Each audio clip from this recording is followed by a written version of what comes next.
Okay, let's unpack this. You ever have that feeling, that intense pull towards someone? You're convinced, absolutely convinced you found the one.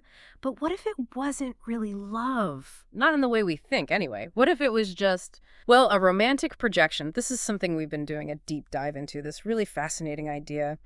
It kind of challenges everything we assume about attraction, about those really powerful feelings we call being in love.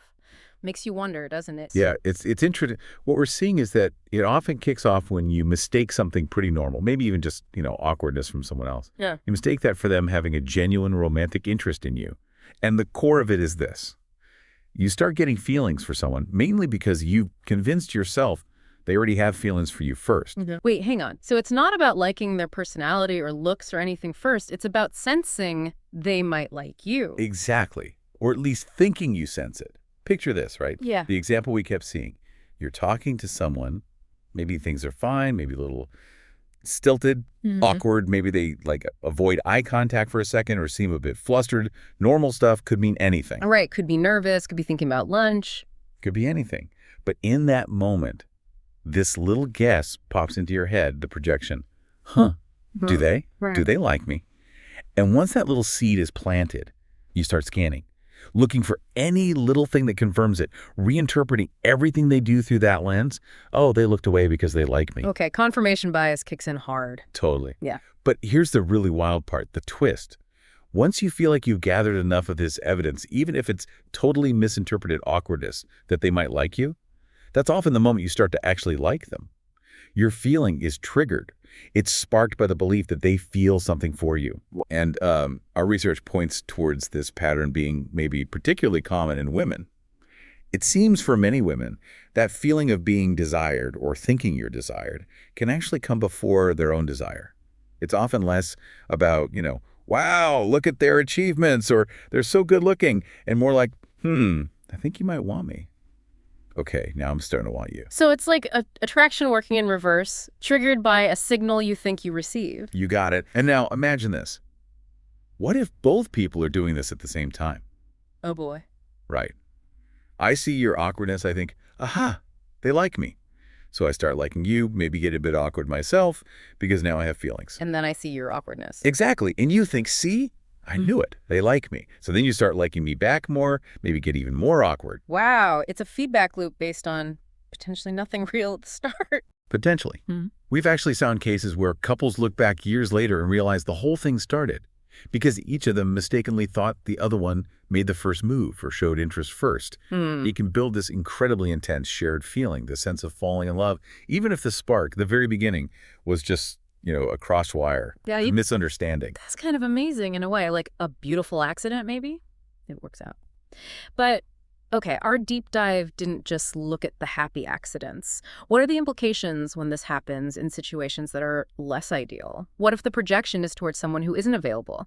Or when there's a power difference, like a boss, an employee, teacher, student? Yeah, and that's where it gets really important to understand this.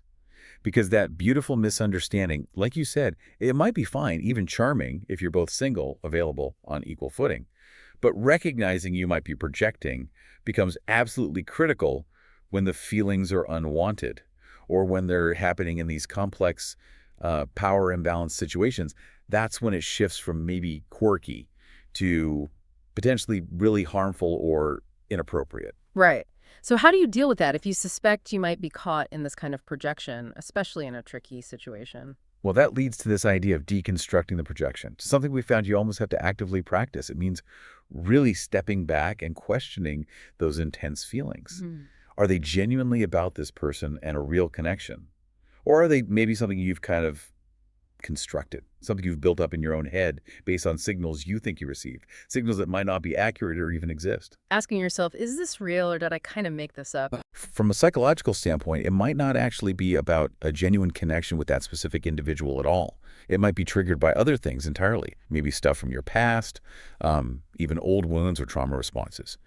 Or maybe it's just tapping into that really powerful, fundamental human need to simply feel wanted, to feel desired. So the intensity isn't proof of love, necessarily? Not necessarily proof of connection to that person, no. Evidence points to it often being less about their unique qualities and more about something internal getting activated in you. Hmm. Could be insecurity, could be a past hurt, could just be that depth desire to be chosen. So learning to see and deconstruct these projections, especially when you're dealing with difficult stuff like, perceived heartbreak or rejection or really intense unrequited feelings, Yeah. it can be incredibly freeing. You might actually realize you weren't truly in love with the person themselves. And if that's the case, then maybe you didn't experience a loss in the way you thought. Maybe you were just caught up in a kind of psychological game, playing out these internal dynamics rather than experiencing a real mutual connection.